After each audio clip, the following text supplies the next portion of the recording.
Hi everyone, please subscribe to the channel. It's free, but it really helps the channel to grow and to thrive. Thank you. So we're at the solar eclipse. It's a partial solar eclipse right around the 9th degree of Aries. A solar eclipse is a new moon, because in order to get an eclipse of the sun, you effectively need the moon to block the sun, whereas a lunar eclipse is the other way around. It happens on a full moon. So the question is, what do we make of this? First of all, if it's a new moon, and it's the new moon period, because the eclipse is middle of the night on the west coast, early morning, tomorrow morning on the east coast, that's the precise point. But the new moon period is today, tomorrow, the next day. It's the zone, and it's a time to start something, set a direction, begin anew. And in Aries especially so, Aries is literally the sign of starting, the sign of spring. It's ideal for this kind of thing. And then of course, if you know your own chart and you know what the meaning of 9 degrees Aries is, you get more information. So that if, for example, that happens to be an area of your chart where there's stress, if there happen to be planets in Cancer and Capricorn in those degrees, or in Libra on the other side, then it might be more challenging. And the contrast would be someone who might have, instead of that, trine energy, 120-degree aspect to that moon, then it feels easier. But either way, the notion of starting something, starting a new focus, is the best way to align oneself with the new moon. Now, if we turn to the world of politics, this is a very, very interesting new moon eclipse, because of how it's affecting the main players in the current drama, and how it also reflects the American chart during this moment in time.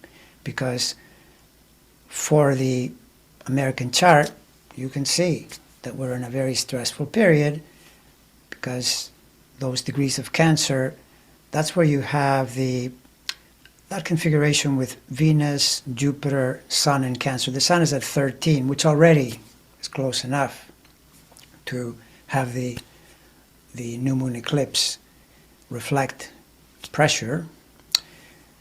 But then you can add that the Venus, Jupiter, it brings it in. Those degrees are very, very active.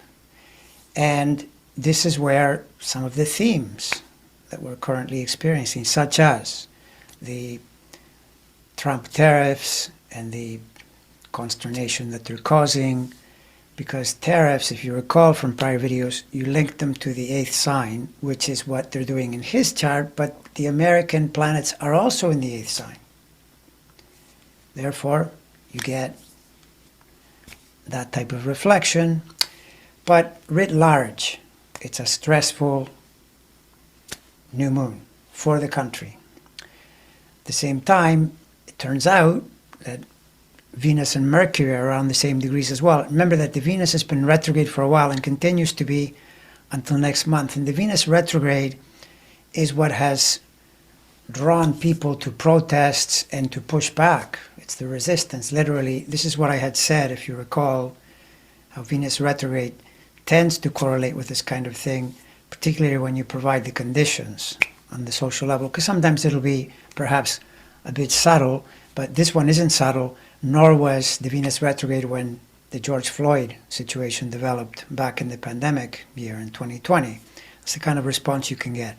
So all of that is happening, but then when you look at the key players, and in this case, we're talking about Trump and Musk. And in Trump's case, these degrees are not good at all. They're very unfriendly. And the reason I know this is because I've looked at his chart for years, and I know he doesn't like it when planets go through these degrees. And it's because these degrees are a direct square to his Mercury. He's the Gemini. Mercury is going to be very important, but Mercury's in the 12th, which complicates it immediately. Plus, there is that dreaded Access Hollywood T-square. That's the way I called it back in 2016 when I saw it triggered massively as a result of the Access Hollywood bus and the grab 'em by the P and all that stuff. So, the degrees in Aries are the Aries part of that T-square near the Eris, the planetoid that displays Pluto. That's a place of foreign countries and of legalities. This also tells you why there has been so much pushback from the judiciary in regard to what he's trying to do. The various executive orders, nearly everything is on hold or has to be appealed, etc. Right? But even more symbolic is the fact that Aries in his 9th is also, Aries is a warlike sign, and the 9th, this happens in astrology. You have to notice that astrology, even though there are a lot of symbols and a lot of planets, you still have to lump a whole lot of things in the same place. This is why, for instance, the 8th house. The 8th house is debt, it's insurance, other people's money, death, taxes, surgery. Some of them will seem logical, some not, but you can take it to the bank, which, by the way, is also in the 8th house. You can take it to the bank that all of those categories are correct. So you notice that more than one thing is happening at the same time, such as, for example, when I did the recent video and I focused on one particular pattern in relationship to the 8th sign for Trump's chart, and people were wondering why I didn't mention health, because I brought up the notion that Saturn rules his 6th, which relates to health, of course, but it also relates to his support system, his underlings, and the letdown that he's experienced, right? So more than one thing can be happening at the same time. And yes, the health threat is definitely there, but in this particular case, it was the co-workers. And now with the 9th, where the new moon is happening, yes, it's foreign countries, but it's the media and messaging, 3-9. That axis in any chart relates to information gathering and information publishing or putting it out there. So he's in the middle of a crisis around this. It's pretty obvious. The signal gate. It's really complicated because, frankly, they look incredibly foolish, and he does too. He's the head of the beast. So that he doesn't want to own it is beside the point. That's what's happening, right? So, and by the way, the other thing too is, yes, there's a precision to the new moon eclipse, which is, as I said, happening overnight. But these eclipses, indeed, new moons and full moons, they radiate energy before and after.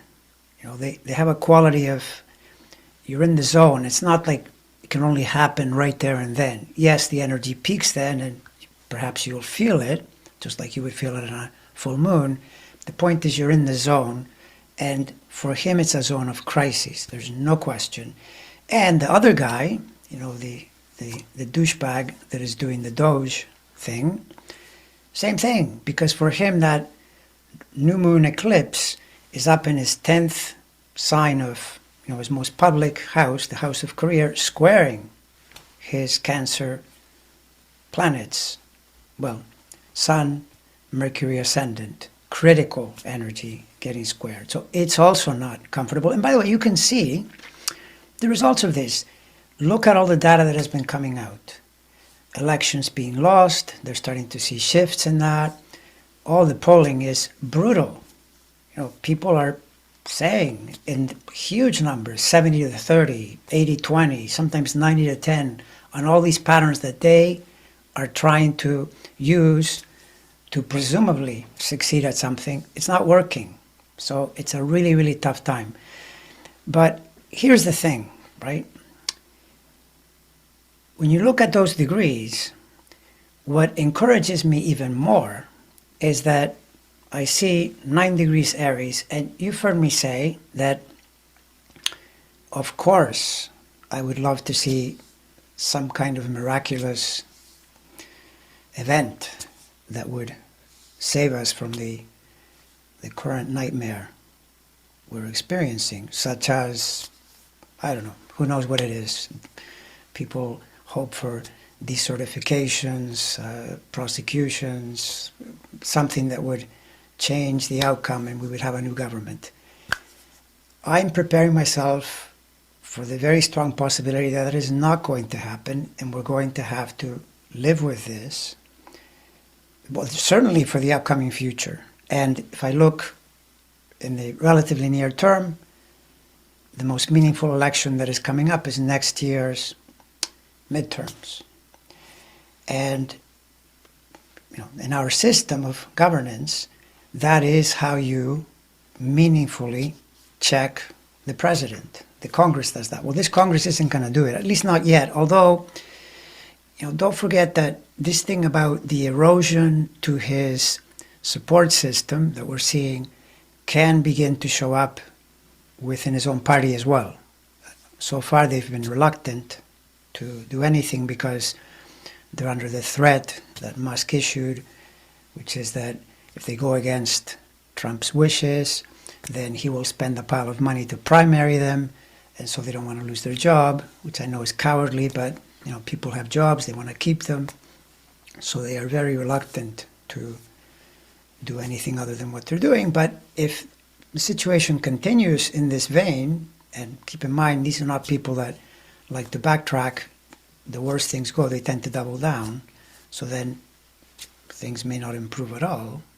And so then a point will be reached when someone in Congress will realize that they have nothing to lose by literally campaigning on their righteousness against Trump and Musk. And then it won't matter how much money you spend, because the constituents in their district will be angry enough to vote for, or rather vote against, Trump and Musk's agenda, right? So that can also happen. But all of that is within the context of the government. That's what I'm preparing myself for. Yes, hoping for some other thing, but if it doesn't happen, nevertheless, we've got the elections. And here's the point. That 9-degree Aries, you're seeing the problems that is causing for him as an eclipse, as a new moon. Now, eclipses are interesting and powerful, but they pass, and they're not on the same level of magnitude ever as having a major planet part in those degrees. That is always more complicated, especially if that planet is in those degrees, and then you get an eclipse triggering it as well. At the moment, it's just the eclipse, right? But what's very interesting is that in 2026, at election time, Saturn is exactly on these degrees. And you've heard me say in prior videos how I'm really encouraged by the patterns that you see, astrological patterns, for that election because of how hard that is for Trump and Musk at that time. Saturn is pretty precisely on these degrees and actually stations in December of 26, which really signals the problem. It's a big planet squaring Trump's stuff, just like now the new moon is doing, and Musk as well. Musk from the 10th, same issue. So I'm very encouraged, but of course, in the near term, agreed. There are lots and lots of reasons to be worried. But here's the other problem. That is not going to help you. If you cave into the worry, if we switch now to, call it the spiritual model, call it the real model, the model of life, we are like energies. And if you think of yourself as a body, that's probably not a good paradigm to be operating out of. It's much better to think of oneself as a vibration, as an energy, and the more harmonious that vibration is, the better your life tends to be.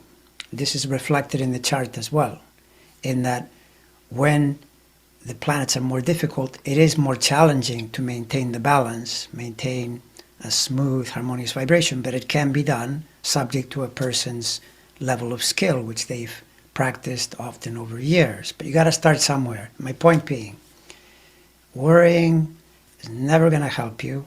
So, hence I've been saying, try to find your calm center. And my recommendation is try to devote at least, let's say, 10 minutes a day to purposeful, conscious relaxation, which can be something really simple like lie on the floor on a couch and relax your body from head to toe. What you're doing is you are focalizing your attention on relaxation, and think of it as, what would it mean to do this day after day after day after day?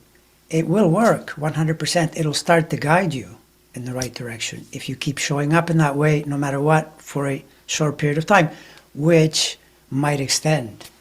It's very possible that as you feel the benefit, you'll do a little more. But even if you don't, even if you say, no, it's just going to be 10 minutes, I'm doing no more, period, that's still really good.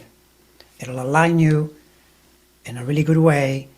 Then you'll be guided to do what is correct for you on all levels, political, personal, etc.